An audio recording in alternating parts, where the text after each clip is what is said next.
We begin building. We do a quick build. Before that, I'll increase the screen a little bit so you can see better. Things are a little bit bigger, so easier to spot what's going on. I'll take it back to 100% later. First things first, on the page, you always get a section. Nothing can go onto the page without a section. And in fact, the page can never be empty. Whenever you create a new page like this one, you will see the blue box, and the blue box is a section. At the top in the blue box, you see we have a label with a few options. You have settings, duplicate, and delete. Select delete, and guess what? It is still there. You cannot get rid of it. There's always one. In the middle, you will see two pluses. There's a green plus, and the green is what goes into the section. And a section cannot not have a row. That is the container that goes within a section. At the bottom, the blue, this is another section. Select Add New Section, as if we're doing it from the beginning. And now you see we have this option. That is so amazingly fascinating, beautiful. But what does it mean, Oscar? First of all, there are two kinds of rows that you can add. One is called a flex row. And as you scroll down, another one is called a grid row. For the majority of cases, we'll be working with a flex row, and you'll probably be working with this kind of structure here at the top. Also, Divi gives you an abundance of options to choose from. I will say in the majority, 90% plus, you'll be using these. The grid, you can see, is a little bit more complex and fancy. You can put things crossing rows and spanning more columns. And we'll get to that because I love this feature. Even though I love it, don't use it that often because it doesn't really work on mobile. But it works great on desktop. Coming back, this is where we start at the top. Most of the time, we work with flex. And you've heard of this term flex. If you've never heard of it, don't worry. It just means it gives you more power to decide how things look on your page. Let's have a look at what happens when we choose two columns, which is 50%, 50% each one. They're equal. The moment I do that, this happens next. Now we insert a module or a row. This is the elements that you know from Elementor and other page builders. I kind of hoped that in Divi 5 they would have switched to elements, but Divi users all know the word modules. And using Divi, if you don't know a module, you'll get confused like a module. What? Module is an element. That's your content that you bring onto the page. This panel that opens allows you to bring in modules to your page. Heading, text, dividers, video, images. But there's an interesting thing about this panel. I cannot get it anywhere in a sidebar. Every builder I know has a fixed panel like this on the left or right where you can go and get the modules, the elements from. In Divi, you can only access this on the page when inserting one. Click outside so you can see where we currently are at.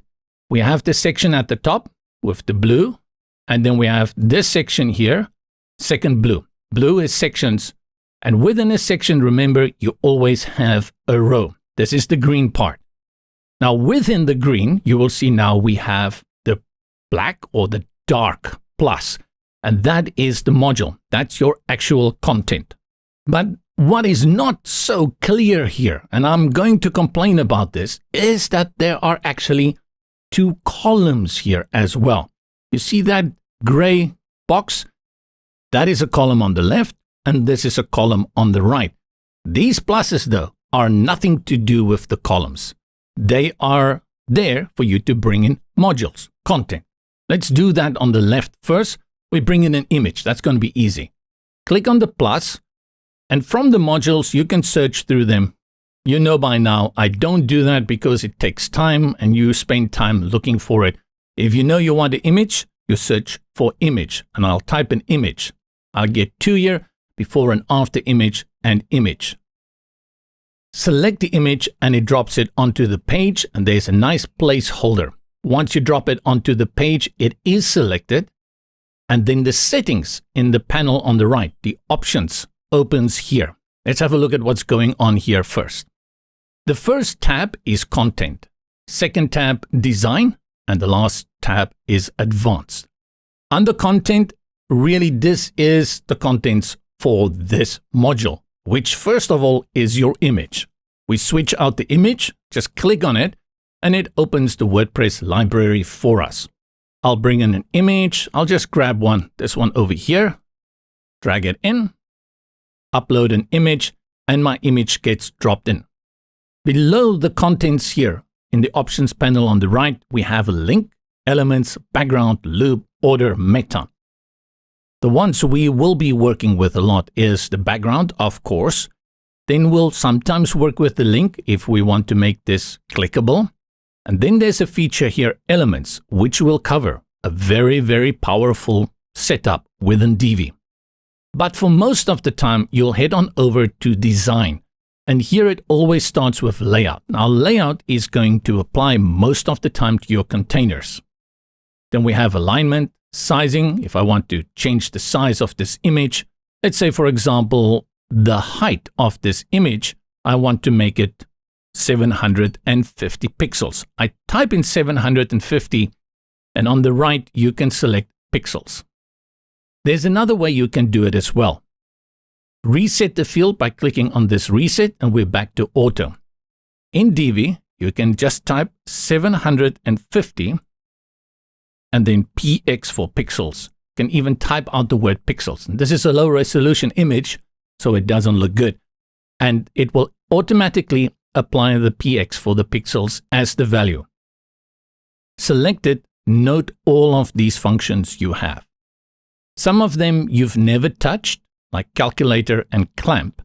We're going to touch them a little bit later, let's say late in Module 2, Module 3, because this is a very powerful feature within Divi combined with variables, make your site really responsive, fluid responsive. We reset this, we have alignment here. Now I can center it within the parent container, I can put it on the right, and there's a stretch, but it's not going to work in terms of what you think a stretch will do here. There's an option here for force full width. That's kind of what I did when I changed the height. Nice features here, and this is all under sizing. Every time you make a change, remember you have that reset option. I'll close this. Spacing, your margins and your padding, and then the other regulars like border and box shadow. As we build out our site, we'll work with these a lot. With the image selected, you'll note that in the options panel on the right, it says image here, and this indicates to you what you are working with on the page. One thing that you'll get used to working with as well is this option here, the breadcrumbs. And now you can see a very good structure of what's going on the page. You have the page, then you have this section, you have a row, and then you have that column, which I told you, I call it the vanishing or the ghost column. It's there, but you don't always see it. To go up one level to a parent container, you just select it here. Select column, and you can see we have now the options for the column. This is not the image anymore because it says here column at the moment. Go up one more parent, we go to row. Now we have the row option. And within this, you can see here under elements, we have the two columns. This is called nested. A nested feature means that I have a container, in this case it is my row, and within this row I have two columns. They are nested. This may be a little bit tricky to understand how this works, but it's a really powerful feature that allows for a lot of flexibility in terms of design and grouping things together. To add more columns, you don't do it on a module basis, right? You do it here on a nested level. If I want to remove one of these columns, I'll remove it from here or add it from here. But this is something that we will spend separate time on. I can go up one more parent to section. Here I have my section settings. And finally, I'll get to the page. Let's bring in a heading. I'll do this in the right-hand column. Click on Add New Module or Row. You can search for heading, scroll through it, or type heading, and then we have the heading. I select the heading. Your title goes here. Again, what's happening on the right? Under content, you have an area to type for your heading. I find I often have to do it here. Sometimes it's a little bit tricky. to select the text on the page because of the overlays of these little tags that appear when you have the bounding boxes. In this case, double click and it highlights the text on the page. I'll call it first heading. Go to the options panel, select design, and pay extreme attention to these two options, text and heading text. This is again a footprint. Those dinosaur footprints I will refer to from Divi's previous life. This is a heading module, and we know that because at the top here, it says heading. But there are two options here. One is for text and one is for heading text. This text here has no impact on what you are doing in this module, only the heading text. So ignore this one.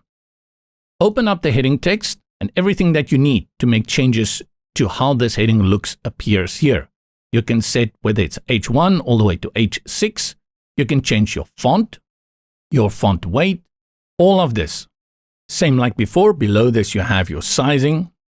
And this is for the container, which the heading is in, spacing, the border, and the rest of the options.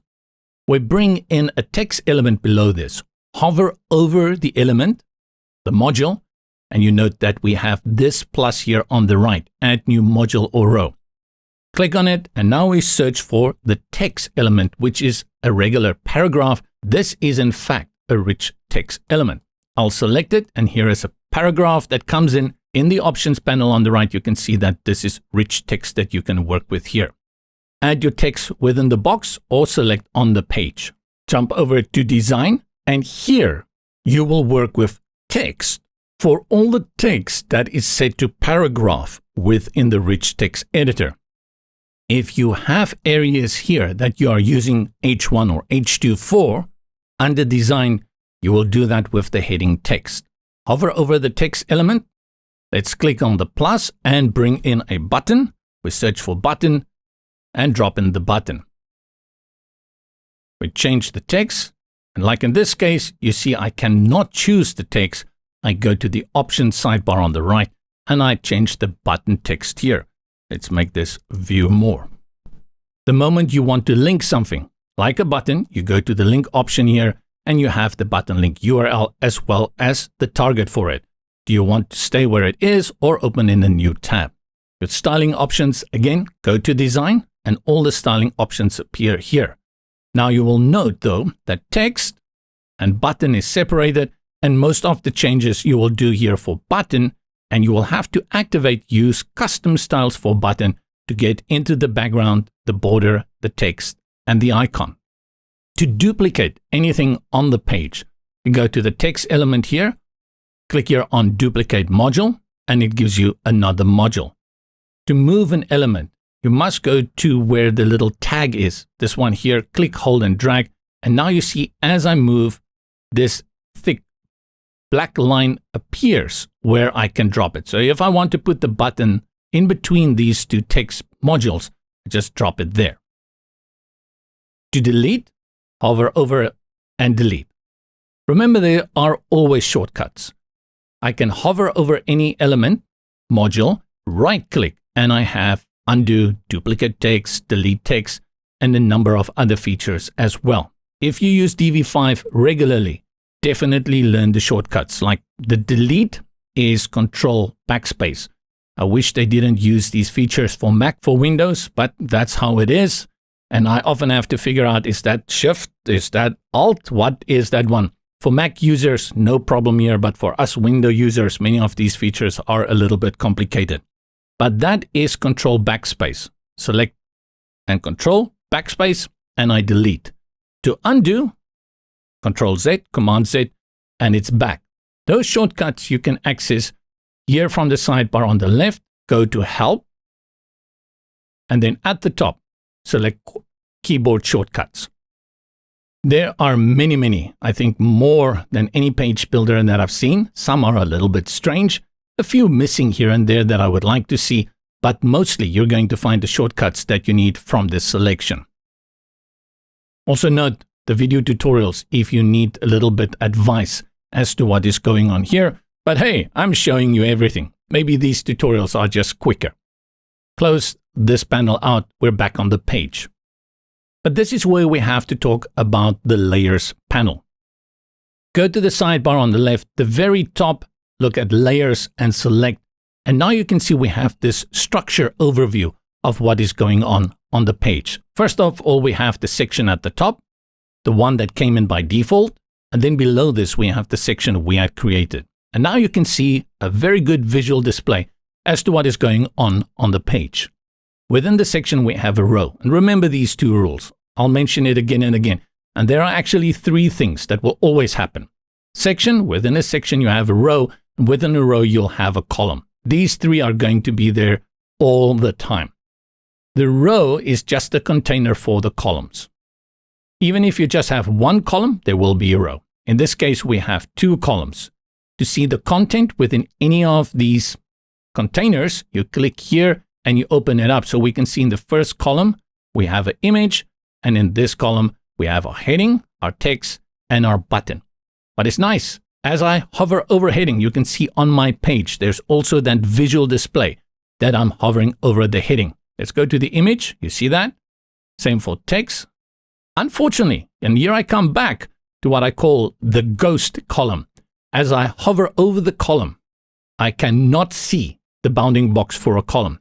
Very strange that I cannot have those. I guess it's because it's a nested element, but this is something that I've sent in the feature request to Divi because I often forget there's a column. And then I'll make changes at the row level and I don't understand why the element is not behaving the way I want it to behave. And it's because I don't see the column. Because of this, you will keep the layers panel open almost all the time. Otherwise, you cannot reach that column. It's going to be extremely difficult. From here, you have the same options to go to the three dots that you have with the right-click option on the page, undo, redo, and the rest. Very powerful features actually here. You see copy, attributes, extend. Wow, one of the features that Divi brought in many years ago. Very happy to see this in Divi 5. In a way, some of these have become obsolete with the new design way, which makes it unnecessary to use them, but still very powerful, something that we will explore. Modules in the future. Two more noteworthy mentions in this chapter. Also sidebar here on the left. The first one is this option here called X-ray. I like this one. This one also gives me access to seeing where those columns are. The X-ray is a nice box little drawn feature on your site showing where all the modules are and also the width. I like this option quite a lot. Some people leave it on through the whole time. I'll deactivate it, but sometimes I'll activate it to come back here and just see what is going on where, especially if I'm not sure whether there is a column or not. We've talked about that. I can deactivate it. We'll keep it deactivated. If you want to leave it on, go ahead, leave it on. It's very handy. The other feature is the wireframe view. Now, for people who's never worked with a back-end editor, this will be a little bit scary, but you won't believe it. There are many people out there that prefer working this way.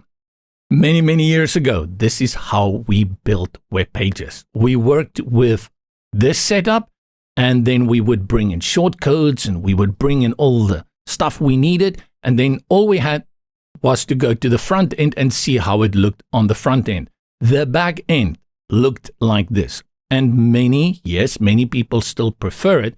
And what is very nice about this is you actually can see everything very clearly, except the column. Again, the columns do not appear here. And it's a big pity because the columns have certain features that I would like to be able to click on this little cog and access the column module settings. But I can't. So every time I can work like this on the page, but the moment I want to make changes to the column, I need to go into the layers panel and click on the columns, or with this image selected, I have to go to the breadcrumbs and select column up here in the top right. I won't complain about this too much in the future, but I will complain about it at least every time because this is something that needs to be brought in. Bottom line, you cannot talk about fluid design when you have all of these settings on the page, but the one most important element on this page that will determine the layout of your modules is the column. So all of this is very nice and pretty, but not seeing the column, pretty useless. I don't use this one, but I want you to know that it is there. Some find the wireframe view very appealing because it makes easy for dragging and dropping. Look here, I can drag the button. I know exactly where it is. I can drag the heading. Let's put the button at the top just to make it crazy. Or I can drag the button from here and put it above the image. And now when I switch off the wireframe view, easily done. And maybe that's a good tip if you want to go ahead and move things and make it easy. Switch over to the wireframe view. Let's take the section and we move it above that section. How easy was that, right? And we can take this row and move it into, that can also be done. Let's go back to the regular view.